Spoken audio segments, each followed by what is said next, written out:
You offer them pizza, તે સે ના આ તો જંક ફૂડ કહેવાય, આ ના ખાવું જોઈએ. એટલે ટીચર્સ પેરેન્ટ્સ કરતાં પણ એની ટીચર્સની જે વાતો હોય છે એની ઇફેક્ટ બહુ સારી સ્ટુડન્ટ્સ ઉપર પડતી હોય, પોઝિટિવ ઇફેક્ટ પડતી હોય. એટલે જે કરિક્યુલમની વાત કરવામાં આવી કે અભ્યાસક્રમની અંદર જો આ વસ્તુ નાખી દેવામાં આવે, એક પુસ્તક કાં તો એક લેક્ચર અઠવાડિયામાં એકવાર, મહિનામાં એકવાર, તો વિદ્યાર્થીઓને આ પ્રકારે સ્કૂલમાં શીખવાડવામાં આવે ટીચર્સ દ્વારા, તો એ વધારે પ્રોફિટેબલ. શરૂઆત આપણે કદાચ એવું અઠવાડિયે એકવાર નહીં, મહિને એકવાર નહીં કરીએ, પણ વર્ષમાં 2 કે 3 એવા લેક્ચર રાખો. દર 6 મહિને એક એવું લેક્ચર હોય કે તેમાં તમે સેપરેટ કરી દો, છોકરાઓને સેપરેટ કરી દો, છોકરીઓને સેપરેટ કરી દો, અને ટીચર્સને પણ તે હાજર રાખો જ્યારે લેક્ચર્સ ચાલતું હોય ત્યારે. આવી રીતે કોઈ પણ એક્સપર્ટ ડોક્ટરને તમે બોલાવીને લેક્ચર્સ આપી શકો છો.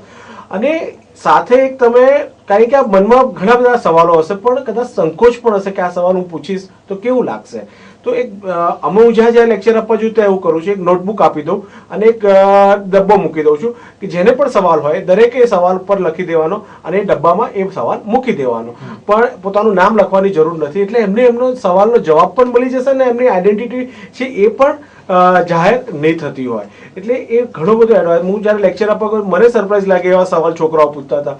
6ઠ્ઠા ધોરણની એક છોકરીએ મને પૂછ્યું, સાહેબ કૂતરું કરડે ને એને HIV થયેલું હોય તો આપણને HIV થઈ શકે? હવે આવો સવાલ મેં મારી જિંદગીમાં ક્યારે વિચાર્યો નહીં કે આનો શું જવાબ હોઈ શકે. એવા પણ સવાલ હોય આપની આજની તારીખમાં કે સાહેબ કોઈ કિસ કર્યો તો એનાથી મને પ્રેગ્નન્સી રહી શકે કે ના રહી શકે. અને આવા સવાલો છોકરાઓ અને છોકરીઓ પૂછતા હોય છે. એટલે એમના મનમાં સવાલો તો ખૂબ જ હોય છે, પણ એમને રાઈટ આન્સર જો મળે તો ઘણી બધી વાર એનું થાય. જે રીતે રાઈટ આન્સર મેં એટલા માટે કીધું કે મેડમે જે રીતે કીધું કે HIV ને એનું એ લોકો અવેરનેસ ચલાવતા હોય, પણ HIVમાં હંમેશા એક જ વસ્તુ કહેવામાં આવતી હોય છે કે અજાણી વ્યક્તિ જોડે સંબંધ બાંધવાથી HIV થાય. અજાણી વ્યક્તિ જોડે HIV બાંધવાથી સંબંધ નથી થતો. કોઈ પણ અવિવેકી વ્યક્તિ હોય જો કોન્ટ્રાસેપ્ટિવ એટલે કોન્ડોમ્સનો ઉપયોગ કર્યા વગર સંબંધ બાંધતું હોય તો એ કોઈ પણ વ્યક્તિને થઈ શકે, મને પણ થઈ શકે, તમને પણ થઈ શકે, અને દેશના વડાપ્રધાનને પણ થઈ શકે. કહેવાનો મારો મતલબ શું છે, એનો ઉંમર જોવે છે, એનો હોદ્દો જોવે છે, કોઈ પણ વ્યક્તિને થઈ શકે. કોઈના ફેસ ઉપર લખેલું નથી કે આને HIV છે કે નહીં. પણ ઘણી બધી વાર અમારી પાસે પેશન્ટ આવે કે સાહેબ મારે તો ઓળખીતા હતા એટલે એની જોડે સંબંધ હતો અમારે, તો એમાં તો HIV ના થાય ને. ભાઈ એવું નથી, HIV કોઈને પણ થઈ શકતું હોય છે.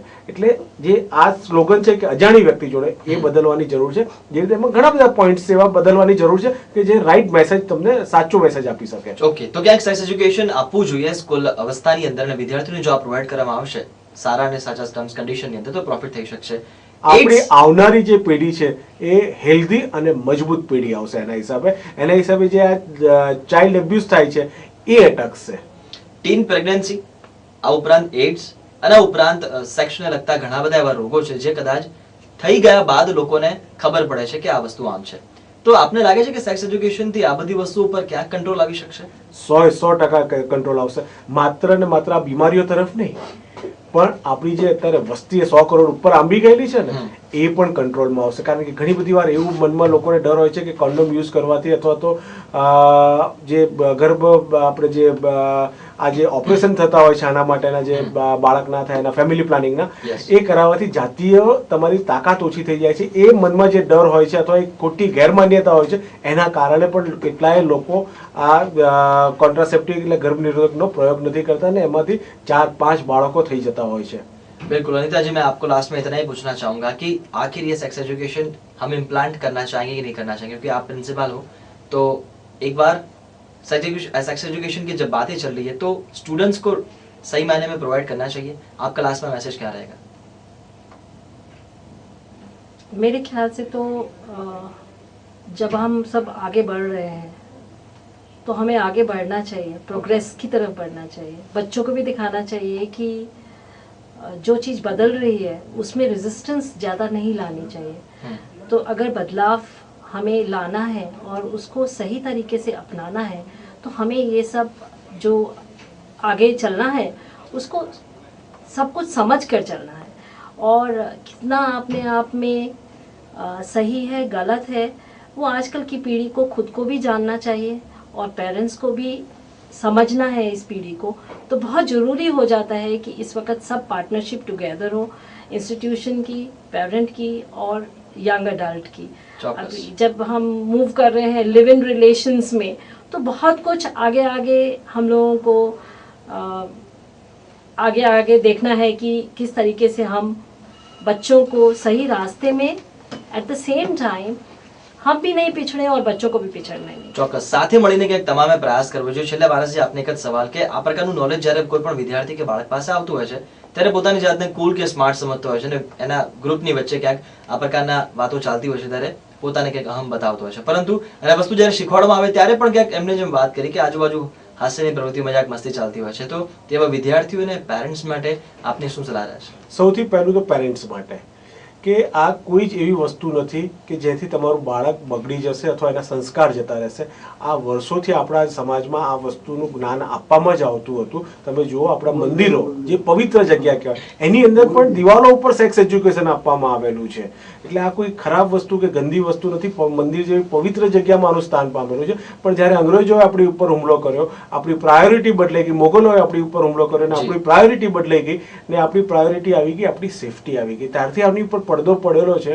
એ પડદો આજની તારીખમાં પણ પડેલો છે. હવે this is a high time કે આપણે આ પડદો ઉઠાવવો જોઈએ અને આપણા બાળકોને આનું જ્ઞાન આપવું જોઈએ. તમને ઘણીવાર એવું થાય કે કૂતરાને એનિમલ્સ જે બધા છે એ લોકોને ક્યાં સેક્સ એજ્યુકેશન આપવામાં આવે તો એમનું વંશ વેલો આગળ ચાલતો હોય છે. પણ એમની સમાજ રેખા અને આપણી સમાજ વ્યવસ્થા ફરક છે એના જેવું. એટલે આપણે આનું એજ્યુકેશન આપવાની ખૂબ જ જરૂર છે. અને એજ્યુકેશન આપતા પહેલા સૌથી પહેલા હું એમ કહીશ કે સૌથી પહેલું એજ્યુકેશન પેરેન્ટ્સ અને ટીચરને આપવું જોઈએ. અને જ્યારે એમને પોતાને થશે કે આમાં કોઈ જ ખરાબ વસ્તુ નથી તો એ પ્રેમથી એમના બાળકોને एजुकेशन આપવા માટે કહેશે. आखिर में आप दोनों से एक कॉमन सा सवाल पूछना चाहूंगा, बिल्कुल नॉर्मल सवाल है, उसमें कोई यस और नो में दोनों का जवाब चाहिए. पॉलिटिकल लीडर्स इसमें यूजफुल हो सकते हैं, यस और नो? सिर्फ पॉलिटिकल लीडर्स नहीं, बाद में आऊंगा. पॉलिटिकल यस और नो, पॉलिटिकल लीडर्स यूज हो सकते हैं इसके of course yes. Okay, Anita ji आपका क्या कहना है? पॉलिटिकल लीडर्स यूजफुल हो सकते हैं? Yes. Okay, second question is religious leaders उपयोग में आ सकते हैं? Yes ये or no? मैं कहना चाहता हूँ. सेक्स एजुकेशन का सबसे ज्यादा विरोध कौन करते हैं? सिर्फ दो ही लोग करते हैं. एक रिलीजियस मतलब जो धर्मगुरु होते हैं वो करते हैं और एक पॉलिटिकल लीडर्स होते हैं. रिलीजियस लीडर्स उपयोग में आ सकता है. दोनों उपयोग में आ सकते हैं और दोनों को समझना चाहिए कि भाई ये जरूरत चीज है. जो अब आप मेरी बात सुनो कि आज मैं कोई बच्चों को पढ़ाने जाता हूँ, टीचर बन के जाऊंगा तो मैं कितना पढ़ा पाऊंगा क्योंकि मैं टीचर नहीं हूँ, मेरा इतना नॉलेज नहीं है. इसी तरह वो धर्मगुरु है यार, पॉलिटिकल लीडर है, उनका काम सेक्स का नहीं है तो उनको जो विषय उनका नहीं उस पर वो क्यों दखल अंदाजी करते हैं? अच्छा, आपका क्या मानना है, वो यूजफुल हो सकता है? छोटे बच्चों के लेवल में तो मेरे ख्याल से नहीं. ओके, नहीं ये वो पूछ रहे हैं कि धर्मगुरु का और उनका प्रेजेंस मतलब वो अगर प्रमोट करे तो अच्छी बात है कि नहीं? बच्चों के लेवल पे तो शायद नहीं. ઓકે, ઇન શોર્ટ ક્યાંક યુઝફુલ થઈ શકે છે તો કેટલીક જગ્યા પર નથી થઈ શકતા, પરંતુ જ્યાં સુધી સંસ્કૃતિની વાત આવે છે, પર્યાવરણની વાત આવે છે, મધર ફાધરની વાત આવે છે, આપણે વિચારતા હોય છે કે આ વસ્તુ ગલત થઈ રહી છે, ખોટી થઈ રહી છે, પરંતુ દર્શક મિત્રો ક્યાંક વસ્તુ એ યાદ રાખવાની જરૂર છે કે અજંતા ઇલોરાની ગુફાઓ વિઝિટ કરીએ કે ખજુરાહોના મંદિર, તમામ જગ્યા પર જેમ તેમણે વાત કરી કે શિલ્પ અને નકશી કામમાં વસ્તુ જોડાયેલી છે. તો આખરે આપણે વસ્તુને કેવી રીતે કહી શકીએ કે આપણી સંસ્કૃતિની અંદર આ વસ્તુ નથી? જરૂર છે સાચા રસ્તા પર આપવાની, જરૂર છે સારી રીતે આપવાની અને સાચી રીતે આપવાની. તો સેક્સ એજ્યુકેશન ક્યાંક આજના જે પ્રોબ્લેમ છે તે તમામ વસ્તુ પર હાવી થઈ જશે અને તેના તમામના સોલ્યુશન પણ આપણી પાસે હશે. તો આ વિષય પર ચર્ચા કરવા માટે ડોક્ટર પારસ શાહ અને અનિતા દુઆ બંનેનો ખૂબ ખૂબ આભાર. Thank you very much. દર્શક મિત્રો, આ સાથે જ અમારો સમય થયો છે આપની વિદાય લેવાનો, પરંતુ આવતીકાલે ફરીથી મળીશું એક નવા વિષયની. ત્યાં સુધી રજા આપશો. નમસ્કાર.